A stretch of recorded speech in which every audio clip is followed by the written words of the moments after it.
сэмхэн байдаг гэсэн тогшроо хүнсэн асуудал болж байгаа. Тийм төгжрлийн асуудлаа шийдэх. Артын нь бодох хэрэг. Артын маань яа. Хичээлсэйгээ холбогдуулах. Энэ өдрийн мэнд хүргийн үзэгчдээ иргэдийн цаг нэвтрүүлгийн шинэ дугаар эхэлж байна. Энэ 7 хоногт бид цар тахлын хугацаанд хүүхдийн эрх хэрхэн зөрчигдөж байгаа талаар хүүхдүүдтэй ярилцаж санал бодлын сонслоо. Байсаж байгаа л хөлөөрөө тогтоогоо. Тэгээд энэ бол нэг үр дүнгээсээ авахгүй байгаа. Сүүлээрээс болоо олон хүмүүсийн ажил амьдрал хэцүү болж байгаа. Хүүхдүүд ч гэсэн одоо ингээд 100 болж хахад гадаа гарч чадахгүй нэгт ч айгүй хэцүү шттэ.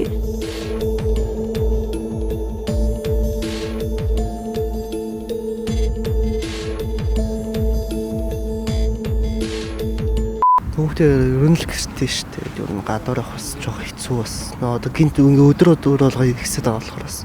Өмнө жил болохоор яг мэдээж бас нэг гэр бүлийнхэнтэйгээ бас тэг дүү мүүгээ аваад бас нэг хоол молд орно, хоолны газар ч юм уу. Тэгээ энэ жил бас хэцүү. Тэгээ зөвл гэжтэй тэгэл дүүмүүдийн нэг билет өгөөл тэргүүл. Цар тахал чиний амьдралд бас хэрхэн нөлөөлж байна? Юу ч өөрчилж байна? Яг сайн тал нь гэвэл ингээд нөө онлайн хичээл гэдэг айгу бие даас сууж байгаа. Ингээд бие даас сууж байгаа. Муу тал нь гэвэл яг нэг жоохон тийм зөржигөртөө гэх юм уу? Нэг ингээд жоохон ерөөс ингээд өмнө болохоор ингээд найзуудтайгаа гадаа гарна тийм ингээд бөөнөр ингээд хамтлаг гээл яваад. Тэгээд карантинд гинт орчингууд ингээд яг интернетээр ингээд харьцаж болох ч гэсэн амьдаар харилцахнаас илүү нэг ер нь илүү сонио. Хүүхдүүд хэтэрхий их гэртэй байхлаараа нэг дэлгэцийн доонтолт гар утснаасаа салж чадахгүй ч юм уу тий. Ямар нэгэн тийм бас сөрөг нөлөөллүүд байгаа шүү дээ. Та нартаас хэтэрхий удаан гэртэй байхаараа бас ямар санагдаж байна? Ер нь тэгээ сүултээ ороо өөдгөртэй санагдаж шүү дээ. Өөр ганцаараа гээ байгаад хахаар тэгээ сүултээ тэгэл яг нэг интернетээс авал хичээлээ хийх ёстой. Тэгэл интернет хичээл ингээд твлээ хичээл ингээд 20 минут ч гэсэн тэгэл тэрнийг нэг хийгээл гэрийн даалгавар нэг л хажуугаар нөгөө онлайн хичээл хийх өдөржөө заавал компьютертээ суух шаардлагатай болж байна. Хүүхдийнхаа эрхийг мэдхүү. Энэ талаар ер нь ямар ойлголттой байдаг вэ? Монгол улсад ер нь эрхээ эдэлж чадчихна уу? Яг тийм эрхийн талаар бол нэг бүр амар тийм өргөн мэдээлэл авахгүй ч гэсэн ер нь зарим нэг талаар бол баг эдэлж чадахгүй байхаа гэж бодож байгаа. Жишээ нь яг хүүхдийн эрх гэвэл одоо энэ нэг чөлөөтэй авах эрх гэж байдаг шүү дээ. Тэн дээр болохоор ингээд гэрээсээ гараад одоо ингээд ямар нэгэн газар руу ингээд найзуудтай хамт явмаар байгаас энэ коронавирус болоод айгүй ингээд битүүнчлэгдсэн гэх юм уу? Одоо ер нь ингээд баг гадаа ер нь гарч чадах ер нь найз тоолц хэцүү л болж байна. Саяас хүүхдүүдээс ихэлрээд бас байрны гадаах тоглоомын саадуудыг хаасан тий. Тэгвэл бас нөгөө жоохон хүүхдүүд бас одоо ингээд тэд нар одоо яг бид нар ингээд мэдээж ойлгож байгаа ш. Тэгээд өвчнөйтэйгээ ингээд найзтайгаа уулзах бас хэцүү. Тэгвэл одоо биднээс бүр жоох ингээд тэд нар бас ингээд найзтайгаа бас тоглоомоор байдаг. Яг тэд нар болохоор ингээд найзтайгаа тоглож хийж ингээд нийлүү нийгэмшиж эхэлж байдаг. Тэгвэл бас тэдрийг ингээд хаагаад очихоор бас тэдрийнх юм нь илүү хэцүү байна. Ер нь яг ингээд хэцүү байгаа ч гэсэн одоо арга ер нь карантинлах нь ер нь ингээд ер нь одоо арга карантинлах хэрэггүй л гэж бодож шүү дээ. Ингээд карантинлаад энэ ямар ч үр дүнгүй байгаад байдаг. Тэгээ энэ боломжоор яг хүмүүсийн бас ингээд эдийн засаг нь улам буураад байгаа шүү дээ. Тэгвэл одоо ер нь энтэйгээ тасан зохицоол амьдрах хэрэгтэй л гэж бодож байна. Та нар яг сошиал орчинд яг идэвхтэй үе чи эхэлсэн те. Тэгэхээр яг одоо ингээд улс оронд өрнөж байгаа улс төр ч юм уу, цар тахал ч юм уу энэ талаар ер нь хоорондоо ярилцдаг уу? Ярина л да. Ер нь яг ямар ойлголттой яаж ярилцах вэ? Тэгэл өөрний карантин амар хэцүү байна. Тэгэл нөгөө нэг эдийн засаг одоо энэ Монголын ер нь дэлхийн нийтээр л эдийн засаг нь айгүй бороод байна. Зарим улсууд угаасаа ингээд дасан зохицоод эхэлсэн. Тэгэл ер нь тэр улсыг л дагаад ингээд дасан зохицоод амьдрах хэрэгтэй л гэж боддог. Зөндөө өөрчлөлөө хоёр тал руугаа хоёулын л өөрчлөсөн. Тэгэл гэртээ бол ер нь бие дааж хичээлээ сурсан. Тэгээ муу тал руугаа л найзтай уулзаагүй удсан. Тэгэл жоохон зожиг тал руу болцсон гэдэг байгаа юу. Онлайнаар хичээл орж явахад бол манай сургууль өөртөө яг багш нар өөртөө бичлэг хийж явуулдаг болохоор яг бүх багш нарын хичээлийг үзэн тийм болохоор ер нь бол утасны тийм хэрэглээ бол хайгуу зөндөө ихсэн. Тийм тэгээд тэрнээсээ олж жоохон ядаргаанд орсон. Тэгээд эмнэлгийн жил бас жоохон явсан. Ядаргаанд ороод ээжтэй зүг. Цар тахлын үед хүүхдийн эрх хэрэг зөрчигдөж байна. Миний хувьд бол миний эрх бол зөрчигдөгөө яг гэр бүлийн уур амьсгал маань бол яг байх ёстой эрхээ эдлээд үүргээ биелүүлдэг яг тийм байдаг болохоор миний хувьд бол зүгээр үеийнхэн дунд маань бол зөрчигдөг хүүхдүүд бол байдаг л ах. Тэр хүүхдүүдэд бол яг энэ карантины хугацаанд бол яг жоохон муухай аав ээжтэй хүүхдүүдэд бол хэцүү лсэн баг. Би бол өөрөө яг зураг зурдаг байхгүй. Тийм болохоор надад бол чөлөө цагаа өнгөрөхөд бол асуудал байгаагүй. Харин өөр одоо надаас өөр усан сэлгч юм уу яг тийм хоббитэй хүүхдүүдэд бол карантинд бол жоохон хэцүү байсан л баг. Чиний хувьд Миний хувьд бол ер нь адилхан. Гэтэ сошиал гэдэг маань өөрөө найзтайгаа холбоо барих юм ганц арга нь болохоор тэг яалтчгүй ер нь айгүй их цагийг зарцуулдаг. Бадуур гарах маань л жоохон тийм болохоос бусдаараа л ер нь зүгээр. цэцэрлэг түрээлэнгийн хогийг түгээ яваад байгаа юм уу? Тийм өчигдөр хүүхдийн баяр болоод амар хог гарсан. Тэгээд хүмүүс ингээд шаар ингээд хаглаа. Тэгээд шаарныхаа ногнууд нь тэнд баах их тамхины хогтой. Тэгээд өчигдөр өрөө гарсан чи амар хогтой байсан. Тэгээд өглөө гарч түгэй гэж одоо түгээ явчих. Хэр хог төв? Нэг их дүүрээгүй. Ер нь тамхины ишл амар их байгаа болохоор ер нь бол хог нэг амар дүүрдэггүй хүрээлэн зүгээр тамхины ишл амар их байдаг. Хүүхдийн баяраас хэрхэн тэмдэглэв? Хүүхдийн баярыг зүгээр гэртээ бас коронавирустай болохоор хүрээлэнд их хүнтэйсэн болохоор нэг их гараагүй. Урд нас яаж тэмдэглэдэг вэ? Урд нь бол тэгээд айлынд очиод эмээ үгэнд очдог ч юм уу тий. Ер нь бол дандаа гадуур тэмдэглэдэг гэртээ бараг байдаг байсан. Тэгээд өчтөр бол гэртээ лээсэн да. Цар тахлаас болоод бас нэг жилд ганц тохиодог баяр нь ингээ уйтгартай байхаар ямар санагдчих вэ? Би бол одоо тэгээд хүүхдийн баярлалаар тэмдэглэе байсан шүү дээ. Тэгэл дүүнэр идэр гарч ирэл бол би тэгээд тэмдэглэхгүй бараг гэртэлээдэг болсон да. Хэдэн настай байлаа? Одоо 15 настай. Ер нь цар тахал чиний амьдралд бас хэрхэн нөлөөлж байна? Юу ч өөрчлөгдөж байна? Амьдралын чих юм аа. Хим маяг гэх юм бол амар тийм ганцаараа юм хийж сурдаг болсон. Бие даа чин ерөөсөө бас ингээ хариуцлагатай байх хэрэгтэй. Гэр бүлтэй учраас гадуур гарах юм бол ингээд тэг коронавирус эдэрг янз бүрийн тус магадaltaй учраас тэгээд ер нь бол яг ингээд өсвөр насны үед гэртээ ганцаараа бас байна. Үеийнхэнтэйгээ уулзах нь гэдэг бол жоохон хэцүү байдаг. Гэхдээ яг хөө бие дааж айгүйх сурч байгаа. Тэгээ бас сайн талыг харуул сайн талч байгаа, муу талч байгаа. Ер нь гэхдээ эрхээ яг идэлж чадж байна. Одоо эрх гэхээр бас чи ямар ойлголттой байдаг вэ? Эрх гэхээр яг одоо сурч боловсрох эрх, эрүүл амьдрах эрх гэдэг. Мэдээж эрхээ бол хамгаалах хэрэгтэй. Тэгээ эрх нь хэрвээ зөрчигдөжээвэл одоо дуурах хэрэгтэй. Гэхдээ бол хүүхдүүд бол карантин байсан ч гэсэн эрхээ бол эдэлж байгаа ах гэж би бодож байна. Сурч боловсрч байгаа онлайнаар ч гэсэн хичээлээ үзэж байгаа. Тэгээд зарим нэг газар ингээд тэг эрх нь бол жоохон зөрчигдөх асуудал бол гарч л байгаа. Тэгээ ер нь бол хүүхдийн эрх бол зөрчигддөг байсан. Ямар ч үед карантинт ч байсан байгаагүй ч гэсэн ямар ч нөхцөлд бол ямар нэг эрх бол зөрчигддөг. Тэрний төлөө бол дуурах хэрэгтэй. Тэг өчтөр бол одоо их хүрсэн баяр боллоо. Тэгээд тэр үед бол хүүхдүүд эрхээ бас эдлэх хэрэгтэй. Тийм болохоор одоо хаа нэгэн ямар нэгэн газар хин нэгэн хүний эрх зөрчигдөжэвэл заавал тэрний өдөөс дугуйч одоо эрхийг хамгаалахын төлөө одоо бид нар хоолойгоо гарах хэрэгтэй. Хүүхдүүд ч гэлтгүй одоо хүүхдүүд гэхэр томчууд ингээд нэг үгээ сонсдоггүй шүү дээ. Тийм байж болохгүй ямар ч байсан одоо үзэл бодлоо илэрхийлэх хэрэгтэй гэж бодож байна. Чи ер нь байнга ингэж хог ингэж төвдөг үү? Хог бол ер нь түүдэг. Тийм дулаараа хавар болоод ирснээс хойш өглөө гүйдэг байсан. Тэгээд гүйж явахдаа нэг удаа амар хогтайхыг хараад би тэгээд дэлгүүр ороод бүр хог түүнгээд бэйли тор аваад тэгээд хог түүж байгаа. Ер нь онлайн хичээлийн тухайд бас чи яг юу гэж бодож байна? Онлайн хичээл бол сул талууд бас байгаа. Ягаад гэвэл танхимаар байхад хүн одоо ингээд илүү их анхаарал төвлөрдөг, илүү их одоо багаараа ажилд сурна, мэдхгүй зүйлээ асууж чадна. Онлайны сул тал нь бол одоо ингээд ганцаараа байхаар бас хэцүү. Тэгээ дээрээс нь гэрт ингээд бүх хүүхдүүд адилхан анхаарлаа төвлөрүүлээд бол хичээлээ сууж чаддгүй. Гэхдээ даваа тал нь гэх юм бол бие дааж хийж сурна. Одоо багш байхгүй байсан ч гэсэн тэгээ хүүхэд өөрөө ингээд одоо хүсэл эрмэлзлээрээ би энийг хийндэ гэсэн нэг тийм бодлоор бол хийж сурна гэсэн нэг тийм бодлоос байгаа. Одоо та нарын үеийнхэн бас сошиал орчин нэлээ идэвхтэй болсон байгаа ах тий.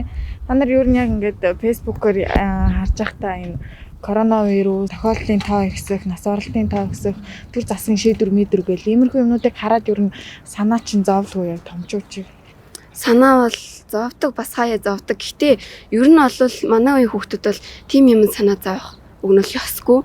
Яг одоо бол боловсралтай өөрийнхөө мэдлэгтэй бол санаа зовох хэрэгтэй. Тиймэрхүү юмд бол мэдээж одоо насанд хүрсэн хүн л тий одоо санаа зовох хэрэгтэй. Гэтэ бид нар бол бас ингэ боддог хараад бас яана гэж боддог. Гэтэ бид нар бас юм хийж чадахгүй штэ. Тэгээ яг өндөө бол гэртээ ингээл аав ээжийнхээ өгөнд ороод тий өөрийнхөө боловсролтой ингээл цагаа зарцуулах хэрэгтэй насан дээр бол тийм юм дээр яг ингээд санаагаа луган заах эсгүй гэж би боддог. Одоо ер нь хоорондоо ярилцдаг уу? Найзуудтайгаа уулзаад хаяа ярилцдаг. Тийм бас тиймэрээ нэгмээр хэрэг би тэгэл бас насанд хүрээ том болчихсон бол тиймэрхүү зүйлд бол хэв нэмрээ оруулахыг бол хүсдэг.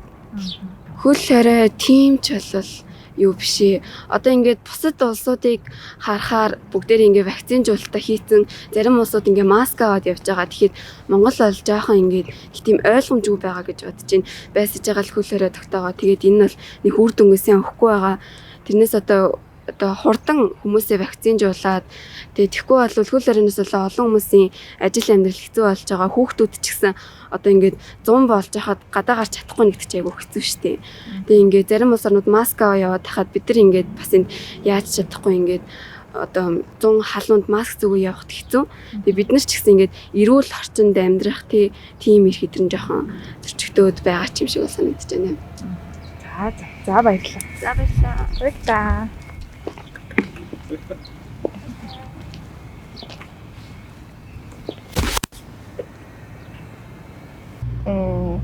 Юм ундаас юм шүү дээ. Гэр орных ажил сайн болсон. Тэгэл гэр бүлтэйгээ ойртолсон шүү дээ. Тэгэл имэдэд туслаа. Тэгэл юмуд нь явж мууж. Сүрэг талаас нь сургуульд явж чадахгүй юм мэдлэг жоохон болсон. Нилээ хичээлээ үзэхэд ойлгомжгүй юм нь юу вэ? Ер нь ямар хөндрөл учирсан? Хажууд ямар ч тийм хяналттай юм байхгүй. Бидний том болсон гэдэг ээж аав нар жоохон нэг яагаад ээж аав нар хичээл хийж байгаа гэдэг. Тэгээд хажууд хянах хүн байхгүй. Хичээлээ тэгээ жоохон ойлгож чадсан. Гэрээсээ гарахгүй удаан байгаад байх юм. Гэрээсээ гарахгүй удаан байхаар чинь гарч чадах болсон. Гарч чадахгүй. Тийм юмд явж чадах болсон. Тийм үү. Одоо жишээ нь юу? Одоо өчтөр ингээ бид нар ахын датсан байхгүй юу? Тэгэхэд л нэг манай ах их нэг байгаад машин дотор явж чадах болсон. Яаж дотор мохоргоо. Тэгээ машин явж чадах болсон. Хөл хараа цар тахал хурдан дуусаад ингийн амьдралтаа ороосоо гэж хүсэж байна. Амар гоё. Амар гоё ямар баймаар. Ингээ юм бүх ингээл нэгдэл тэгэл яг хаадаг цаг нь өөрчлөгдөв.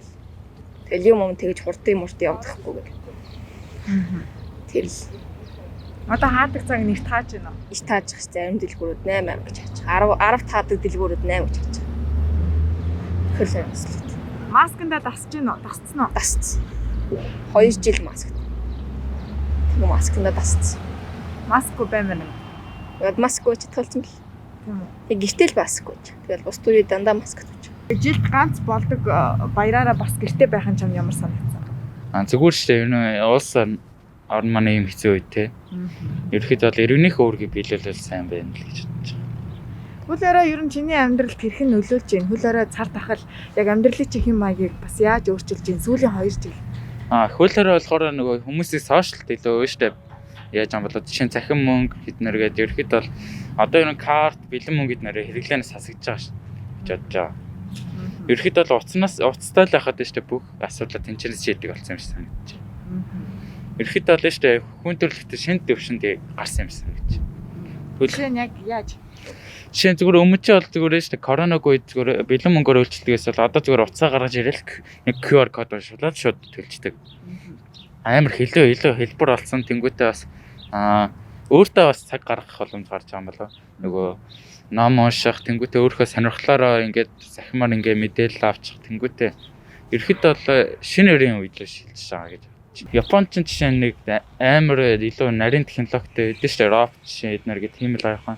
Манайханд одоо л тэгэж штэ тэгж санаа орж байгаа юм шиг санагдчих. Ерөөхдөө өөрөө би нэг гадаад явж байгааг л болсон юм тэгэл. За чи хүүхдээ ирэх гэхээр ямар ойлголттой байна? Цар тахлын хугацаанд бас ирэх чих хэрэг зөрчигдөж байна. Хичээл бол ерөөхдөө бол гайгүй л байгаа. Өөрөө ингээд өөртөө ингээд цаг гаргаа. Хичээлээд дуусчихна өөртөө цаг гаргана. Тэнгүүтээ ном уншина гэл. Тэгэл ерөөхдөө бол хичээлээд дуусгал юм өөртөө цаг л гараад тэгэл та. Өөрийнхөө сонирхлоороо. Чи жишээ нь хөл хорионы хугацаанд гэртээ юу хийсэн? Зарим хүүхдүүд бол дэлгэцийн донтолт ч юм уу те тиймэрхүү бас хүүхдүүдээ сөрөг үр дагавартай нөлөөлөд дээ шүү дээ. Харин би тийм болохгүй тул шүү дээ ээжсээ ном аваадаг гэж гойсон. Тэнгүүтээ ерөөхдөө бол манай багш нэг ном санал болгосон. Тэнгүүт тэр номыг одоо энэ уншиж байгаа. Онлайн хичээл ерөөхдөө бол илүү амар болсон юм байна. нөгөө штэ зүгээр л ингээд зургийг даруулаад дараад явуулаад тэнгуүтээ яг хөө зарим хүмүүстэд бол жоох хэцүү байгаа. Одоо нөгөө зэлгсэн донд багш нөгөө хитрхээ шаардлага манаас руу болохоор арай өөр зарчмаар явцаа болохоор илүү амар байсан. Чи сошиал орчинд хэр идэвхтэй вэ? Сошиал орчинд ерөөхдөө одоо штэ хүмүүсийн үзэл бодлыг юм зөвөр хүлээж авдаг. Жишээ нь хүмүүсийн үзэл бодлыг нэмчихгүй байгаад байвлаа штэ. Ерөөхдөө би ягаад ингээд ерөөхдөө энэ ингээд ийм юутэй шүү гэдгээд хүмүүс сануулж өгдөг болохоор. Ерөөхдөө сошиал сэтгэлзэн зөвлөгөөл нэг хаяа өгдөг. Коронавирусын халдварын тохиолдолд нэмэгдэж байна, нас оролтын тохиолдолд нэмэгдэж байна. За төр засгийн гаргаж байгаа шийдвэрийн талаар ярилцдаг. Манай үеийнх бол нэг ярилцдаг. Бид нарын нас хүрэхгүй гэд хязгаарлагдсан бол нас өгөхгүй тэнгуүтэй штэ. Бид нар жоох хөвгт болохоор юугаа мэдээд нар гэдэг штэ. Ерөөхдөө бол шүүмжлэх санал байдаг. Одоо ч би 14 настай тэнгуүтэй штэ. 13-аас дээш насны хөвгчүүд чи ерөөхдөө юм ойлгох төвшөнд байдаг байхгүй. Тэнгуүтэй штэ. Эцэг зарим эцэг болохоор штэ жоох хөвгчгээ бодоод яг нөгөө тэнгуүт 7-8-тай нэг юугаа ч мэдэхгүй хөвгчгээ бодоод байдаг байхгүй. Яг үндэ хүүхдүүдэд бас сонсох хэрэгтэй. Хүүхдийн баярын мэнд. Яа, хүүхдийн баярын мэнд. Хүүхдийн баярын мэнд. Юу хийв? Өчтөр тэгээд энэ цэцэрлэг төрөлөө орж тэгээд энэ саксны жилмэд ороод тэгээд найзуудтайгаа л тэгээд энэ тэрнгээр жоохон цэцэрлэг төрөл ингээд тэнж байгаа л. Ер нь хүүхдийн баярыг өмнөх жилүүдэд яаж тэмдэглэдэг вэ? Энэ жил бас ялгаатай зүйл байна уу? Цар тахал гэдэг. Жоохон сонирхолтой тэгээд энэ тэн юм долгитой хурц мөрөд тэгээд чөлөөтэй ээж болохгүй л. Ер нь хүүхдээ ирэхээ хэр идэлж чадж байна? Зөрчигдөж байгаа зүйл байна уу? Би хүүхдээ ирэх сайн мэдгүй. Тэгэл ямар ч ирэх байдیں۔ Тим ирэх мэрхээ сайн мэдгүй л. Жишээ наад хаан сурах ирэхээ идэлж чадж байна уу цар тахлын хугацаанд? Сурах ирэх тэгээ онлайн хичээл мичил жоохон ойлгоход хэцүү л байд. Бүх юм онлайнаар шилжсэн. Тэгээд онлайнаар сурахад жоохон хүртээм чинь бага. Тэр үдээсээ тэгээд өдөр болно. Тэгээд дотлоход явж бэлтгэл дээр явдаг болсон. Танхимаар орох надад илүү таалагддаг. Яагаад? Багш нар ингээд зааж байгаа юм илүү боломжтой. Онлайнаар сурч байгаа ингээд 40 минут хичээлийг 20 минут болгоцсон. Тэгээд заах юм бага. Тэгээд хийх юмуд нэг болцсон. Тэр үднээсээ болохоор танхим илүү гэж бодож байгаа. Бас онлайнаар болж байгаа компьютер утасны санаас утас ер нь хэд их оролдоно. Тэгээд нүдний хараанд муудаад тэгээд шил зөөдгөөс авахгүй шил зүүх болчиход байна. Одоо яг миний насны үеийг чинь өсвөр насны эхэлж байгаа. Тэгээд найзууд гэр бүлийнхээс илүү найзуудтайгаа байхын цаг ихсдэг бол. Тийм болохоор нөгөө найзуудтайгаа байх болохоор яг зан авир нь өөрчлөгдөд. Тэгээд ээж аав нь яатсан болоо гэж ингэ гайхаад ундаг. Тэр талаараа болоо гэж бодож байна. Одоо ингээл хүүхд насаа ингээл карантин гихтэл юм гэж байна. Тэгээ жоохон догсомжгүй л үлдэх юм да. Тэгээ өглөөдөө жоохон дугуун гагдаг хүн багтаа болохоор. Хүүхдийн баяраар ер нь юу хийдэг вэ? Энэ удаагийнх өмнөх баяруудаас чи юугаар өөр вэ? Гихтэл байсан. Тэгэл гихтээ хоолунд хийгээл тийм л тэгж олон гэсэн. Ер нь сурхаас өөрөөр ирэхин зөрчигдөөгүй гэж бодож байгаа юм уу? Тэгж л. Та нарт ер нь одоо ингээд манай улсад тоглож наадах, чөлөө цагаа өнгөрүүлэх газар хэр их олддог вэ? Юу юм баг штэ. Одоо би бол ингээд жокууд байдаг. Тэгэл ойгоо жокуудыг бол ойгоо тоглож наадах штэ. Тэгээ гах дуундах газар юм баг. Тэгэл ийм л гэж ундаг. Би өөрөөр ер нь та нар чөлөө цагаа яаж өнгөрүүлдэг юм бэ? Дугуйнхаас өөрөө. Чөлөө цагаа уун их гадуугаач их явдаг байсан. Тэгэл карантинлэгцээс корона гарснаас хойш тэгэл болцсон. Гэхдээ байсан юм. Хичээлээ ер нь ойлгоо сая бараг 2 жилийн хугацаанд онлайнаар сурчлаа. Юу жоохон мэдлэг бол байгаа. Тэгтээ л юм дотоод гэж бодож байгаа. Аюугаа цэвэр байдаг гэсэн. Тавшраа.